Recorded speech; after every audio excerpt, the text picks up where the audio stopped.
Missile ख़त्म, अमरीकी अड्डे तबाह, ट्रंप ईरान की दलदल में फंस गए। ईरान की दलदल में फंसने के बाद अमेरिका में भी इख्तलाफात सामने आना शुरू हो गए हैं।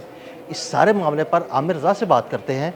आमिर भाई, ईरान ने घेरा हुआ है, तबाह बर्बाद कर रहे हैं अमरीकी अड्डे जो मशरक़ वस्ती में मौजूद हैं।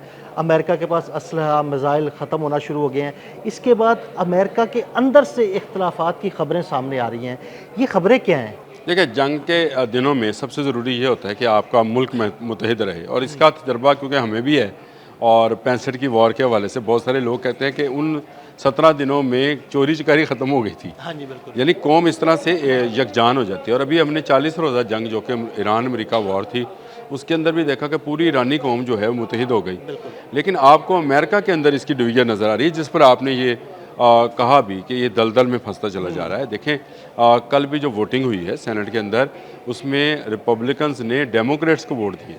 चाहे वो 4 वोट थे एक तरफ, 1 वोट एक तरफ था, लेकिन देखें, डेमोक्रेट्स को रिपब्लिकन्स का वोट जाना इस बात की खुली निशानदेही है कि वहाँ अवामी राय आमा जो है वो बदल रही है, तब्दील हो रही है। इसके साथ साथ खुद ट्रंप के मुशीरान भी जो हैं वो भी इख्तलाफात का शिकार हैं। ये बड़ी खबर है। वो आपस में दस्तों गिरबान हो गई। ये बिल्कुल दस्तों गिरोबान हैं, और उसकी वजह ये है कि जो कि वज़ीर जंग है, पेड हेक्सत जो है, पेड हेक्सत ही है। पेड़ ही कहते हैं। मैंने उसको नहीं, उसको पेड ही कहना है, क्योंकि वो नेतन्याहू का पेड है, बंदा रखा हुआ। सिर्फ वो इस वक्त ट्रंप की हिमायत में नज़र आता है। क्या आपको JD Vance, general Jain can जो इस वक्त जो हैं सरबराह हैं आर्मी के, वो इसके हक में नज़र आते हैं। बिल्कुल भी नहीं। पेंटागन के अंदर मौजूद लोग भी इस जंग की तवालत से परेशान है। बिल्कुल, पेंटागन वाले ही तो ये रिपोर्ट्स दे चुके हैं कि भाई हमारे पास असला ख़त्म हो रहा है, मिसाइल ख़त्म हो रहे हैं, हम फंसते जा रहे हैं। और ये दलदल जो है ये आपने अंदर खींचती चली जा रही है। देखें, खींचता किसको है? जो ज़्यादा कुव्वत लगाने की कोशिश करता है, दलदल हमेशा उसको ज़्यादा अंदर धंसता जाता है। अगर आप अपने आप को छोड़ दें, इस वक्त अमेरिका अगर इस जंग को छोड़ दे, तो अमेरिका वापस अपनी सुपर पावर की बच सकता है, यानी उस पर आ सकता है। अब आपने जो बात की, ये मुशीरान की बात है जो इख्तलाफात पर आ गई। ना सिर्फ इख्तलाफात पर आई, बल्कि तल्ख कलामी तक आ गई। और आप इसका अंदाज़ा इससे करें कि आप इंटरनेशनल फोरम्स के अंदर जेडी वैंस की जगह पर, जो कि नायब सदर है, उसकी जगह पर आप इसी पेड हेक्सत को भेजने पे मजबूर हैं, क्योंकि आपका कोई मुशीर जाने को तैयार नहीं है। सिर्फ एक बंदा है जो इस वक्त जंग का हमेती है, और नेतन्याहू का वो पेड है। इसलिए ये सारी चीज़ें जो हैं डोनाल्ड ट्रंप के लिए परेशानी का बायस है। आप मुझे बताएं, जब वो एक बंदा वीडियो बनवाए कि मैं कॉन्फ्रेंस के दौरान च्युइंगम या टॉफ़ी खा रहा हूँ, इसका मतलब क्या है कि तुम रिलैक्स होना चाह रहे हो। आप रिलैक्स नहीं हैं। आपको ये जंग की तवालत लिए बैठी है। पेंटागन और CIA इसलिए परेशान है कि ये सारी कार्रवाई शुरू की गई थी मोसाद की रिपोर्ट के ऊपर, और मोसाद की वो रिपोर्ट गलत थी कि जैसे ही हमला होगा ईरानी अवाम उठ खड़ी होगी। ईरानी अवाम हमारी वो जो उस वक्त की बात थी उस पर अमल दरामद हुआ, और पूरी ईरानी अवाम जो है। उस वक्त आपने पता क्या बात की थी? आपने ये कहा था कि बेशक अंदरूनी इख्तलाफात मौजूद हैं, लोग एहतजाज भी कर रहे हैं, लेकिन अगर इन पर हमला हुआ तो ये कौम इकट्ठी हो जाएगी, और जब ये कौम इकट्ठी होगी तो अमेरिका के लिए इन्हें शिकस्त देना नामुमकिन होगा। जी बिल्कुल, अब यही हुआ। और दूसरी बात में आपसे बड़ी अहम जो आपने जिसकी निशानदेही की कि दोस्त नाराज़ हो रहे हैं, तो दोस्तों से मुराद ये पूरा मिडल ईस्ट है। देखिए, आहिस्ता आहिस्ता ममालिक में से ये आवाज़ें आना शुरू हो गई हैं। जिस तरह से कहा जाता है कि शायद कतर ने कोई लेटर लिखा है, कुछ जो है उर्दन ने भी कहा है कि हम पर जो हैं हमले जो हो रहे हैं, ये उन पर हमले असल में नहीं है, ये अमरीकी अड्डों पर हमले हैं। लेकिन धमाका अगर किसी जगह पर हो, आवाज़ मेरे तक आए, तो मुझ पर दहशत तो होगी, दहशत तो आएगी। और ये वो चीज़ है जिसका फ़ायदा चाइना उठा सकता है। देखें, इस पूरी स्टोरी के अंदर जो विन विन पोजीशन है वो चाइना की नज़र आती है। चाइना खामोशी के साथ अपनी तजारत को अरब ममालिक के साथ बढ़ाएगा, और आने वाले दिनों में देखिएगा जब अमन होगा, अल्लाह करे इंशाअल्लाह ताला ये अमन होगा और अमेरिका को यहाँ से जाना होगा, तो उसके बाद आप देखेंगे कि ना सिर्फ ईरान बल्कि पूरा मिडल ईस्ट के इस तरफ के जो ममालिक हैं 13-14, ये भी चीन के तजारत में शामिल हो जाएंगे। तो ये एक बड़ी शिकस्त जो है इस वक्त सामने नज़र आती है।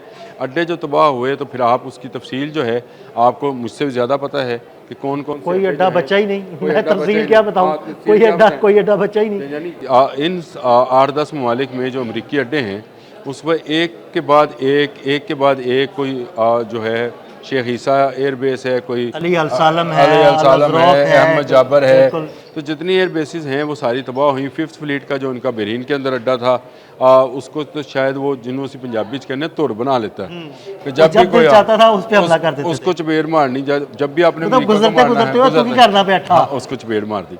अब यही मामला जो है वो उर्दन के साथ भी, जॉर्डन के साथ भी हुआ।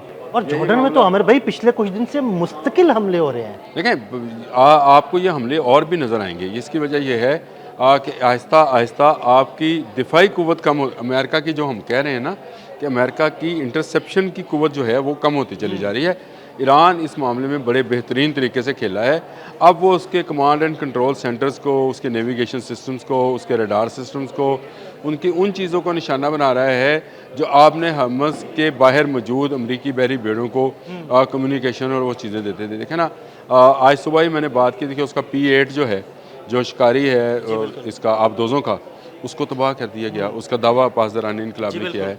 तो अगर ये सारी चीज़ें हकीकत पर मबनी हैं, तो आपने कल F-35 की बात की और उसमें मुझे लगा कि तो तीन F-35 में तो ये उन्होंने ये कहा कि जनाब हमने टोटल 6 तबाह किए हैं, 3 बिल्कुल नेस्तो नाबूद हो गए और 3 को नुकसान पहुंचा। नुकसान पहुंचने का मतलब ये है कि वो फ्लाई नहीं कर सकते। इसका मतलब 6 वो गए। हाँ जी। इसके अलावा भी देखें, अब शेख ईसा पे उन्होंने जो इनका हेलीकॉप्टर की वर्कशॉप थी जिस पर मेंटेनेंस किया जाता था, उस मेंटेनेंस सेंटर को उड़ा दिया। और मेंटेनेंस सेंटर को अगर उड़ाया तो ऑब्वियसली उस मेंटेनेंस सेंटर में 2, 3, 4 हेलीकॉप्टर जरूर मौजूद होंगे। मौजूद भी होंगे। और दूसरा, अगर आपका मेंटेनेंस सेंटर जो है वो ख़राब हो जाए या तबाह हो जाए, तो फिर आपको दोबारा उसको रिपेयर, यानी एक जो जगह हेलीकॉप्टर्स के रिपेयर्स के लिए बनी थी, पहले आपको उसे रिपेयर करना पड़ेगा। तो आपको उसके लिए टाइम चाहिए। तो आप उसके लिए टाइम गेन करने की कोशिश करेंगे। आहिस्ता आहिस्ता आप ट्रंप की तस्वीरों से ट्रंप के अंदर के हालात जो है वो जान सकते हैं।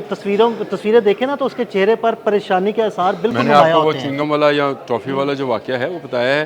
तो जो 2-1 जगहों पर उसने अपने आप को रिलैक्स दिखाने के लिए उसका सहारा लिया है। तो ये हमें, जब मैं ड्राइविंग सीख रहा था तो हमें बताया गया था, जब आप लॉन्ग ड्राइव पर हों तो आपके मुंह में टॉफ़ी या वो हो, ताकि जो एंग्जाइटी है वो उस तरफ ट्रांसफ़र रहे। ये नेचुरल फिनोमेना है। अब ये क्योंकि लंबा सफ़र है, ये छोटा सफ़र समझ के गए थे। ये समझे थे कि ये ईरान 4 दिन में 5 दिन में जाएगा। ईरान 40 दिन की जंग भुगत गया। ईरान आज 22 दिन की जंग भुगत गया। ईरान ने साबित कर दिया कि वो साबित कदम है। ईरान ने ये साबित कर दिया कि वो पूरी कौम एक है। और ईरान ने ताक ताक कर अमरीकी अड्डों को निशाना बनाया है। और अब अमरीका के अंदर, जहाँ से आपने बात शुरू की थी, रिजेंटमेंट आना शुरू हुई है। ख़ुद रिपब्लिकन्स के अंदर बहुत ज़्यादा रिजेंटमेंट है। और ख़ुद इसके जो मुशीरान हैं डोनाल्ड ट्रंप के, वो इस जंग को जो है ख़तरनाक करार दे रहे हैं। मेरा ख़्याल है कि ये आने वाले दिनों में ये इस दलदल के अंदर अगर और ज़ोर लगाने की कोशिश करेगा ट्रंप, तो और फंसेगा। अगर हमारी बात माने तो अपने आप को ढीला छोड़े और रिलैक्स करे, दुनिया को भी, ईरान को भी और मिडल ईस्ट को भी, तब जाकर ये जंग बंद होगी। बहुत शुक्रिया आमिर भाई। आमिर भाई ने बड़ी तफसील के साथ इस सारे मामले पर रोशनी डाली। मज़ीद अपडेट्स के लिए हमें फॉलो करते रहें। अदील अहमद और आमिर रज़ा को इजाज़त दीजिएगा। अल्लाह हाफ़िज़।